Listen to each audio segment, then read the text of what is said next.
이르시되 그런즉 가이사의 것은 가이사에게 하나님의 것은 하나님께 바치라 하시니. 아주 유명한 말씀입니다. 그런데 돈과 관련된 이야기는 하나도 나오지가 않아요. 어떻게 돈이 무엇인지 정리할 수 있을까 생각이 들기도 하죠. 이 구절을 맥락 속에서 한번 살펴보겠습니다. 우리가 가이사에게 세를 바치는 것이 옳으니까 옳지 않으니. 가이사라 함은 로마의 황제를 이야기하죠. 이 질문은 완벽한 덧치고 외통수의 질문이었어요. 이 질문에 가이사에게 세금을 내는 것이 옳다라고 이야기하면 그 당시에 예수님의 말씀을 들으려고 모인 사람들은 보통은 반 로마 성향의 마음을 가지고 있는 사람들입니다. 그런데 세금을 내는 것이 옳다라고 하면 백성들이 들고 일어날 것이고, 만약에 이 세금을 내는 것이 옳지 않다라고 한다면 이 종교 지도자들이 로마로 가서 이 예수라고 하는 사람이 가이사에게 세금을 내는 것이 옳지 않다고 이야기했습니다 라고 한다면 군인들을 보내서 예수를 잡아갈 수도 있는 상황이 되는 것입니다. 그런데 예수님은 이러한 의도를 이미 알고 계셨습니다. 그리고 이 함정을 역으로 이용하세요. 데나리온 하나를 내게 보이라. 데나리온은 그 당시에 로마의 공식 화폐였습니다. 그 당시에 데나리온에는 가이사의 형상이 그려져 있었어요. 로마는 데나리온을 사용했는데 유대인들은 세겔이라고 하는 돈의 화폐를 사용했습니다. 세겔에는 특정 인물의 얼굴이 그려져 있지 않고 이스라엘의 세겔이라고만 적혀 있고 한 노동자의 나흘의 품삯 정도가 됩니다. 그 당시에 바리새인들과 사두개인들은 당연히 백성들에게 세겔로 헌금을 내라고 가르쳐 왔을 것이에요. 그런데 예수님은 이렇게 외통수 질문을 하면서 몰아넣으려고 하는 이들에게 이렇게 물어보십니다. 그리고 답을 해요. 누구의 형상과 글이 여기 있느냐? 대답하되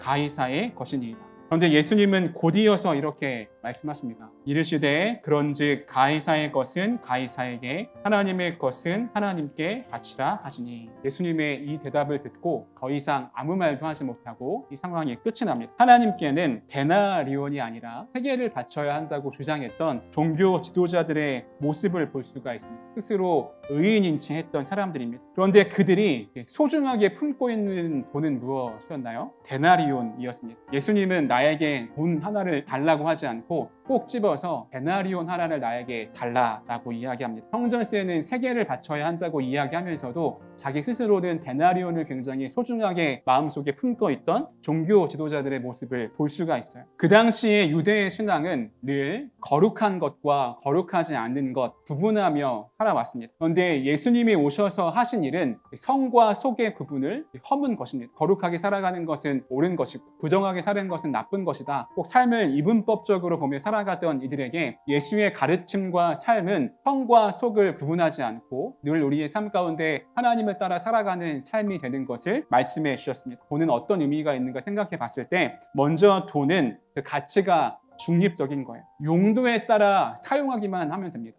우리가 돈은 무엇인가 라고 했을 때 꼭 기억했으면 하는 문장이 돈은 도구이다. 우리가 이 땅에서 그리스도인으로 살아가면서 청지기적인 삶을 살아야 한다라고 하는 것입니다. 청지기의 의미를 잘 기억하세요. 나도 하나님의 것이고 돈도 하나님의 것입니다. 그러면 돈이라고 하는 도구가 목적과 수단이 될 수가 없는 것입니다. 하나님이 허락하셔서 나에게 준 것이라고 생각한다면 우리는 이 땅에서 청지기적인 삶을 살아낼 수 있을 것입니다.